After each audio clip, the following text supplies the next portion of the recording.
අපි මීට පෙර වීඩියෝකින් කතා කරපු තවත් අවුරුදු 8කින් ඒ කියන්නේ 2032 වසරේ පෘථිවිය ගැටීමට නියමිත ග්‍රහකය ගැන විද්‍යාඥයන් මීට කලින් තිබුණ තත්ත්වයට වඩා වැඩි අවධානමක් ඇති බව සඳහන් කරනවා. මේ ගැන තියෙන අලුත්ම තොරතුරු මොනවද කියලා වැඩිදුරටත් අපි මේ වීඩියෝකින් කතා කරමු. channel එක subscribe කරලා පොඩි සහයෝගයක් දෙන්න කියලා පුංචි ඉල්ලීමකුත් කරනවා. මේ ඇස්ටරෝයිඩය පෘථිවියේ ගැටුනොත් ඒ ගැටෙන දින විදියට හඳුනාගෙන තියෙන්නේ 2031 දෙසැම්බර් 22 වෙනිදා. ගැටුම සිදුවෙතැයි වඩාත්ම තර්ජනයට ලක් වෙලා තියෙන ප්‍රදේශ තමයි බංග්ලාදේශයේ ඩකා, ඉන්දියාවේ මුම්බායි, කොලොම්බියාවේ බොගෝටා හරහා අප්‍රිකා මහද්වීපයට ඉහළින් පැසිෆික් සාගරය දක්වා කලාපය. මෙම කලාපය තුළ ලෝක ජනගහනයෙන් බිලියන 1.5ක් ජීවත් වෙනවා. මෙම ප්‍රමාණය ලෝක ජනගහනයෙන් 8 එකක් පමණ වෙනවා. මේ වෙනකොට මෙම ග්‍රහකය පොළොවේ ගැටීමේ සම්භාවිතාවේ 101 සිට 103 දක්වා ඉහළ යාම විද්‍යාඥයන්ගේ උනන්දුව වැඩි වෙන්න හේතු වෙලා තියෙනවා. දැනට එය පෘථිවියේ ගැටීමට ඇති සම්භාවිතාවය දක්වලා තියෙන්නේ 31ට එකක අනුපාතයක්. හිරෝෂිමාවට දාපු පරමාණු බෝම්බය මෙන් 500 ගුණයක ප්‍රබලත්වයක් මෙම ග්‍රහකය පෘථිවියේ ගැටුනොත් ඇති වෙන බව ගණන් බලලා තියෙනවා.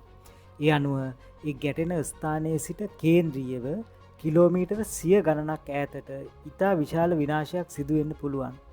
විද්‍යාඥයන් විසින් දැනට සොයාගෙන ඇති තොරතුරු වලට අනුව මෙම ග්‍රහකය ටොන් 25000 සිට මිලියනයක් දක්වා බරකින් යුක්ත වනු ඇතැයි උපකල්පනය කරනවා. ඒ වගේම එය අඩි 130 සිට 300 දක්වා වූ ප්‍රමාණයකින් යුක්ත වෙනවා. පාෂාණමය ග්‍රහකයක් ලෙස හඳුනාගෙන තියෙන එය තම අක්ෂය වටා භ්‍රමණය වෙමින් ගමන් කරමින් වේගයෙන් පෘථිවිය හරහා වැටිලා තියෙන පතයක ගමන් කරමින් ඉන්නවා. මෙම YR-24 ග්‍රහකයේ ගමන සලකුණු කරලා තියෙන්නේ සරල රේඛාවක් විදියට නෙමෙයි. විද්‍යාඥයන් මේක විග්‍රහ කරන්නේ අවකාශය හරහා විශාල පළල් බුරුසුවකින් මනක්කල්පිත තීන්ත පාරක් ඇන්දොත් එම ගමන් පතේට අයත් ඕනෑම තැනක මෙම ග්‍රහකය ස්ථානගත විය හැකි බව. ඇතැම් විට ග්‍රහකය පෘථිවියේ ගැටීමේ සම්භාවිතාවේ 100% දක්වාම වැඩිවීමට ඉඩ තියෙනවා. ඒ වගේම ඊළඟ වතාවේදී පෘථිවිය මෙම පතෙන් සම්පූර්ණයෙන්ම ඉවත් වීමටත් හැකියාව තියෙනවා. මීට පෙර මේ විදිහට පෘථිවියේ ගමන්පතය ඔස්සේ වැටිලා තිබුණ සමහර ග්‍රහකවල ගමන්පත පෘථිවිය ඇසලින් පිටලා තිබුණත් ඒවා පෘථිවියේ ගැටීමේ සම්භාවිතාවේ මේ තරම් ඉහළ මට්ටමක තිබිලා නැහැ. කොහොම වුණත් මෙවැනි ග්‍රහක විනාශ කිරීම සඳහා විශේෂ සැලසුම් NASA ආයතනය සතුව පවතිනවා. ඒ ගැන වීඩියෝ එකක් අපි මීට කලින් කරලා තියෙනවා. පහළ තියෙන ලින්ක් එකෙන් ඒකත් බලන්න පුළුවන්. ඇස්ටරොයිඩයක් විනාශ කිරීමේ මෙහෙයුමකදී ඇතිවිය හැකි බරපතල අවදානමක් වෙන්නේ මෙම ගණනය කිරීමවල සුළු හෝ වරදක් නිසා මෙම ග්‍රහකවල ගමන් මඟ පෘථිවිය දෙසට වඩාත් යොමු වීමට ඉඩකඩ තිබීම. යුරෝපා අභ්‍යවකාශ ඒජන්සිය පවසන්නේ ග්‍රහකයේ විශ්කම්භය මීටර් 50ට අඩු බව පෙනේ නම් එය පෘථිවියේ ගැටෙන්නට නියමිත ස්ථානයෙන් ජනතාව ඉවත් කිරීමට කටයුතු කිරීම වඩාත් යෝග්‍ය බව. නමුත් එහි විශ්කම්භය මීටර් 50ට වඩා වැඩි නම් එය අභ්‍යවකාශයේ තිබියදීම ගමන් කරන දිශාව වෙනස් කිරීම සඳහා යම් අවධානමක් අරගෙන මෙහෙයුමක් සිදු කළ යුතු බව ඔවුන්ගේ අදහස වෙලා තියෙනවා. තවත් විද්‍යාඥයන් පිරිසකගේ අදහස වෙලා තියෙන්නේ මෙවැනි ඇස්ටරොයිඩවල ගමන් මඟ වෙනස් කිරීමට ගන්නා උත්සාහයකදී ඒ චන්ද්‍රයා දෙසට යොමු වුණොත් තත්ත්වය වඩාත් බරපතල විය හැකි බව. මෙවැනි ගැටුමකින් එහි කක්ෂයෙන් මිදී පෘථිවියේ ගුරුත්වාකර්ෂණයට ලක් වුණොත් සමස්ත ලෝකයේම විනාශ වන අන්දමේ තත්ත්වයක් ඇතිවීමට ඉඩ තියෙනවා. මෙවැනි තත්ත්වයකදී ග්‍රහකය සඳ මත ගැටුණොත් මොන වගේ තත්ත්වයක් ඇති වෙයිද?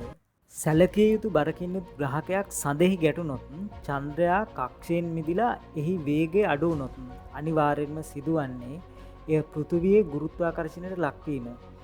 එවැනි අවස්ථාවක සිද්ධියෙන් පළමු මාසය තුළ සිදුවෙන්නේ චන්ද්‍රයාගේ සිට පෘථිවියට තියෙන කිලෝමීටර් 3,84,000ක දුර ප්‍රමාණය කිලෝමීටර් ලක්ෂ 2 දක්වා අඩුවීම. ඒ ඇරුණම චන්ද්‍රයා වඩා දීප්තිමත්ව පොළොවට දර්ශනය වීමට පටන් ගන්නවා. මේ සමගම සියලු සාගරවල වඩදිය මට්ටම මීටර් 4 දක්වා ඉහළ නගින්න පුළුවන්. ලෝකය පුරා වෙරළබඩ සියලු නගරවල මුහුදුරළ හේතුවෙන් දැඩි හානි සිදුවීම වළක්වන්න බැරි දෙයක් වෙනවා. දෙවැනි මාසයේ අවසන් වන විට චන්ද්‍රයා එහි කක්ෂයේ සිට පෘථිවියට ඇති දුරින් 3/1 ලං වී සිටිනවා. ඒ සමගම මුහුදේ වඩදිය මට්ටම මීටර් 10 දක්වා ඉහළ නගිනවා. මේ අවස්ථාවේදී ලොව පුරා සිටින සමස්ත වෙරළබඩ ජනතාව බිලියන 1ක පමණ ප්‍රමාණයක් ක්ෂණයකින් අවතැන්වීම සිද්ධ වෙනවා. ඒ සමගම බරපතල ආහාර අර්බුදයක් ඇති කරවමින් ලෝපුරා සියලු වරායවල වැඩ කටයුතු ඇන හිටිනවා. ගෝලීය සංවේදනය අවුල් වෙලා අන්තර්ජාලයේ සියලු වැඩ කටයුතු මුහුද යටින් එළන කේබල් ආශ්‍රිතව පමණක් සිදු කරන්න සිද්ධ වෙනවා.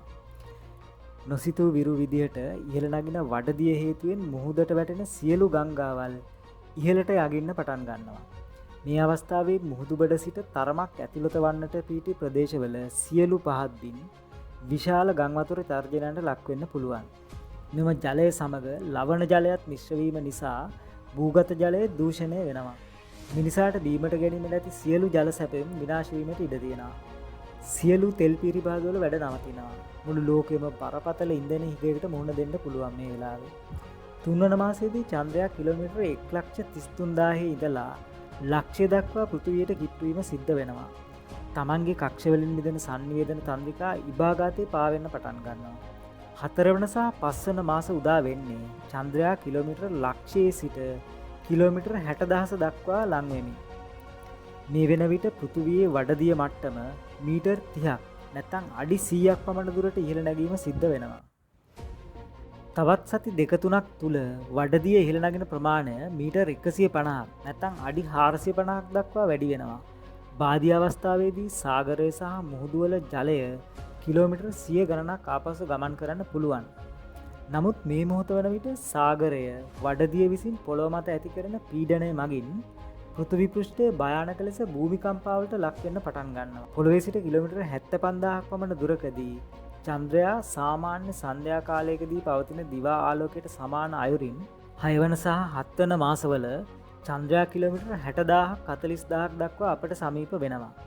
අපට චන්ද්‍රයා දකින්නට ලැබෙන්නේ පාවෙමින් ගමන් කරන ආකාරයට. නමුත් එය දකින්න පුළුවන් වෙන්නේ පෘථිවිවාසීන් අඩකට පමණයි. 8 වෙනි සහ 11 වෙනි මාස උදා වෙද්දී චන්ද්‍රයාගේ භ්‍රමණ වේගය වැඩි වෙනවා. පෘථිවියේ භූමිකම්පා සහ ගිනිකඳු විදාරණය උත්සන්න වෙලා ග්‍රීෂ්ම ඍතුවේදීත් හිමපතනයක් ඇති වෙන්න පුළුවන්. ගිනිකඳු දුමාරයේ හේතුවෙන් අම්ලවැසි ඇද හැලෙන්න පුළුවන්. ඒවට නිරාවරණය වෙන ශාක සහ සත්ත්වයින් මිය යාම වළක්වන්න බැරි දෙයක් වෙනවා. මේ මොහොත වෙනකොට සමස්ත ලෝකයේ ජනගහනයෙන් බිලියන ගණනක් විනාශ වෙලා තියෙන්න බොහෝ විට ඉඩ තියෙනවා.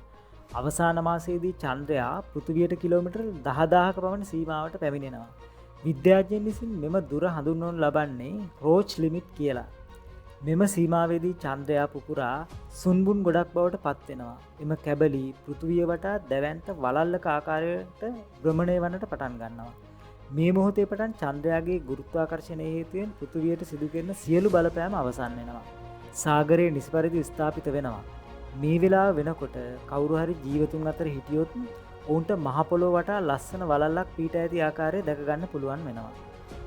ඒත් මේ වෙනකොට ඇති වී තියෙන කාලගුණ හා දේශගුණ විපර්යාස හේතුවෙන් දීර්ඝ අයිස් යුගයකට මුහුණ දීමට ඉතිරුණ පිරිසට සිද්ධ වෙනවා. මේ සියලු සිදුවීම් දිහා බැලුවාම මේ ග්‍රහකය විනාශ කරන්න ගිහින් චන්ද්‍රයාගේ ගැටෙනවට වඩා පෘථිවියේ ගැටීමට සලස්වන එක වඩාත් හොඳම විසඳුම කියලා කියන්න පුළුවන්. කොහොම වුණත් පොදුවේ සෑම අජටාකාශ විද්‍යාඥයෙකුම පවසන අදහස වෙන්නේ මෙම ග්‍රහකය පොළොවේ ගැටුණත් සමස්ත මානව වර්ගයාම වඳ වී යෑමේ තර්ජනයට ලක්වන්නට තරම් ඒ හේතුවක් නොවන බව. ඒ අනුව ග්‍රහකය පෘථිවියේ ගැටෙන ස්ථානය හඳුනාගෙන ජනතාව එතනින් ඉවත් කරලීම වඩාත් සුදුසුම විසඳුම බව යුරෝපා අභ්‍යවකාශ ඒජන්සිය ඇතුළු විද්‍යාඥයන්ගේ අදහස වෙලා තියෙනවා.